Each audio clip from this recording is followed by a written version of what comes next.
Hey, I wanted to make this video today about my journey in the education system and all the things I learnt while I was there.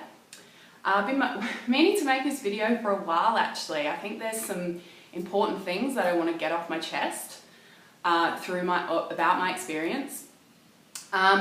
This is obviously my personal journey, and there might be some views and opinions in here that you don't believe in or you don't agree with, but I'd be still curious to see what you have to say, so please comment below if you want to. So just a little bit of background about my story. I started as a high school PE teacher, and then I moved into a few different subject areas before I settled in counselling. So I have experience teaching in the high school environment as well as the primary school.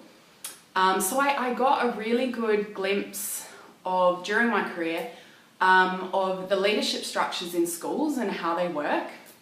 And of course I can only comment on the experiences that I've had in certain schools. But I got a really good glimpse of leadership structures as well as being a teacher and being at that level of teaching students and educating, as well as the counselling side, which was going a bit deeper with students on an individual level and things like that.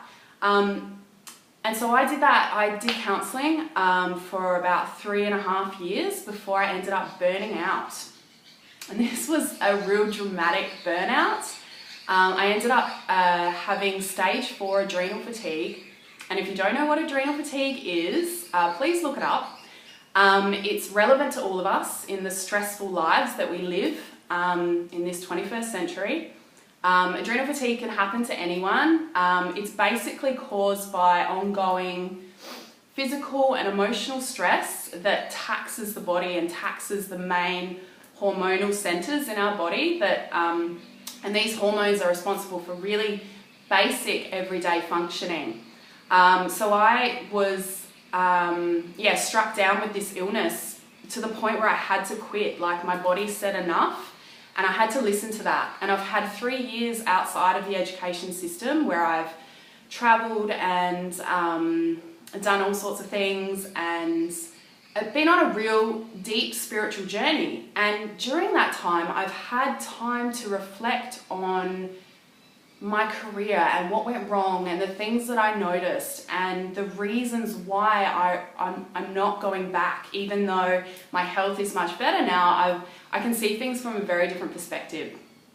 And one of the main things that I noticed while I was a counsellor, particularly in the high school, was the really high levels of depression and anxiety that are just present within so many students. It really really surprised me. And this is even with the students who you think are really well adjusted and who have their lives together and come from really supportive families. Even with those students, you dig a little and you find that there are issues with self-esteem and there's issues with self-worth. And that this is something that is across the board and it seems to affect a lot of students. And I think, if I'm being completely honest with myself, over time, seeing students go through this pain and this suffering, over time it did have an impact on me, and I found it really difficult to sometimes get out of work and get out of bed and go to work, because I knew what I'd be facing for the day. I'd be facing teenagers who felt really disempowered and depressed in themselves or had high levels of anxiety, and the reasons for these are really complex, okay? So a lot of it has to do with their upbringing or friendship groups or social issues, whatever. But I think overall, a lot of the problems that we see, particularly with student disengagement, has to do with the education system itself. And it became extremely frustrating and disheartening for me to see how disempowered our students are, and that that learning couldn't take place in a lot of cases because the system didn't cater for those different ways of learning. And if you add on top of that the fact that teachers are generally very time poor, they find it difficult to be creative on a daily basis because there's just so much that they need to do. I think it would be really ignorant to say that this problem is purely because of the teachers or purely because of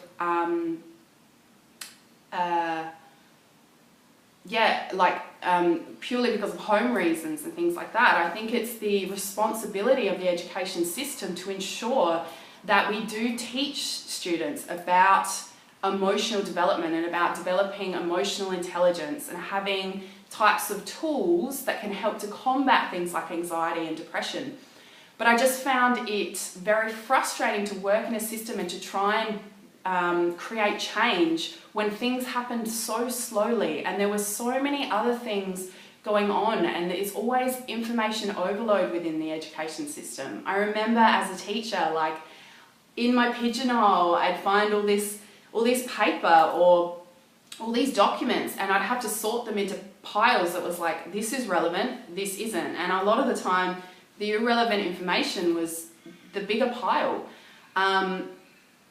And I think even with just the daily routines of teachers and how much stress is involved and the amount of meetings and bureaucracy and politics and all that sort of stuff, I think over time I felt really disempowered and I felt like I couldn't make a difference anymore. And I know a lot of people that I'm close to who are teachers, and they are wonderful at what they do, and I'm so glad that they're in the system for the students, because they're the types of teachers that we want to have. They're very dedicated, they're very giving and very good at what they do. But I then get resentful sometimes because I think that the system doesn't fully support them, and that there just isn't the information in place or the awareness that that there's support for students and there's support for teachers, and it just doesn't seem to be there. So there's a real, I think, lack of just mental health facilities and information available.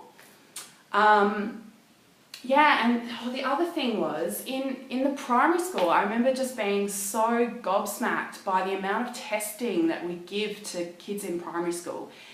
And I truly wonder whether this is for the actual well-being and development of the student, because if I'm being completely honest, I don't think it is. It's more about just getting data for the whole system.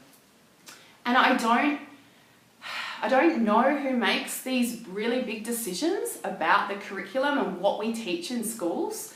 I do know that it's very crowded and there's a lot of things that need to be taught to students for them to move into certain careers and make good choices. But the irony of that is that we're not giving them the sense of self-worth and we're not allowing them to explore who they are in order to be more confident in their academic learning anyway. So I think it's really interesting that we're so focused on their academic development and just pouring information in without actually looking at the student as a whole and looking at them from a holistic perspective and saying, yes, it's important to learn maths and English. It's important to know how to study. It's important to have these things in place and to learn these outcomes, particularly with certain subjects and things like that. Like, I get that that's important. But what's lacking is the opportunity for students to get to know who they are.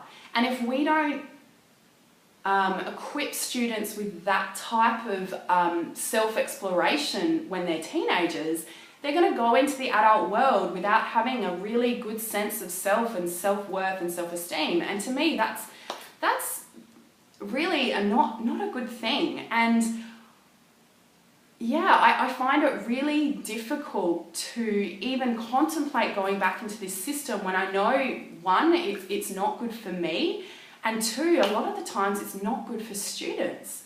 And I know that there are some really amazing things that go on in schools because, again, I've been witness to that. And I've seen some incredible teaching moments and incredible beautiful moments with students and things like that. So I know these things do occur, but I just don't think they're happening enough. And I just don't think it's good enough. And I don't know if other people feel the same as me, and that's actually what I'm really interested in. I would love to hear your opinions. I would love to hear what you think. It just makes me so disheartened that there are so many students that fall through the cracks. And particularly this tends to happen in high school because, you're starting to move into a different curriculum structure, and there's less one-on-one time with teachers and students, I think, generally feel a lot less supported within the high school structure because it's bigger, and there is more gaps that can occur, and lots of students do fall through those cracks and end up dropping out. But they drop out with this idea that they're not intelligent or they're not good at anything or all these things, when really it just hasn't been presented to them in the right way, or the education system with its structure doesn't allow for students to learn in the way that they want to learn and in the way that suits them. The education system suits a certain student, and it suits the type of student that, generally is self-motivated and academic and does rote learn and can sit in a classroom and be quiet and just learn and read. But that doesn't suit everyone. And I'm a product of this system. I was a straight A student. I did all the right things. But I wish that I had, when I was a teenager, a little bit more substance and relevance in what I was learning so that I could really transfer it when I got out into the real world. And isn't that what the education system is about? Isn't that what we're doing? We're training them to be good citizens and to go out into the world. But yet we can't just expect them to be good citizens if we're just focusing on their academic achievement. We need to get to know them and give them the opportunities to learn who they are, to find their strengths, and to have the opportunity to be creative. I think that for me as a teacher, I was so exhausted most of the time that I couldn't even bring creativity into the classroom. And a lot of the time my teaching wasn't as good as it could be because I wasn't given the time to be innovative and to be more creative in how I was presenting my lessons. And the thing is that you need time to be creative. But when every day you're having to go to meetings and you're having to do all these things that are quite removed from the actual teaching gig and the actual practical things that you could implement in the classroom, when there's all this other stuff going on, it's very difficult to focus on really presenting very engaging lesson plans. And I think that's such a shame.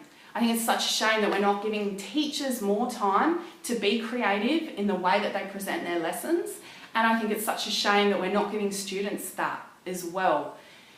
We're not giving them the time that they need to be creative. It's all about just filtering information in, just pouring in more and more information, which obviously isn't working. Because the amount of students that are disengaged, that are depressed, that are anxious, I mean, the rates are really high. I haven't actually got the stats, but I know they're high. And again, I'm talking from my personal experience. This doesn't just affect the students who come from those disadvantaged backgrounds. It affects the ones that come from good families. They're feeling disempowered by the system as well. And you may not, and it's hard to notice, particularly within a high school where things are always busy and students are always moving from class to class, and there's a lot of students within a school. It's hard to see that on an individual level, but I can tell you that I witnessed it. And that I witnessed time and time again students who felt disengaged and disempowered by this system that really doesn't allow for them to feel empowered and for them to feel really good about who they are and what they're good at, because we're not given the opportunity either to teach that or for them to learn it. So thank you for listening to my little rant. I really am curious as to what you guys think about this, and whether you've had experiences either with your own children or through your own experiences in the education system. I really want to open up this topic because I think that change does really need to occur. And I think that students are crying out for change and for a better system that is more relevant to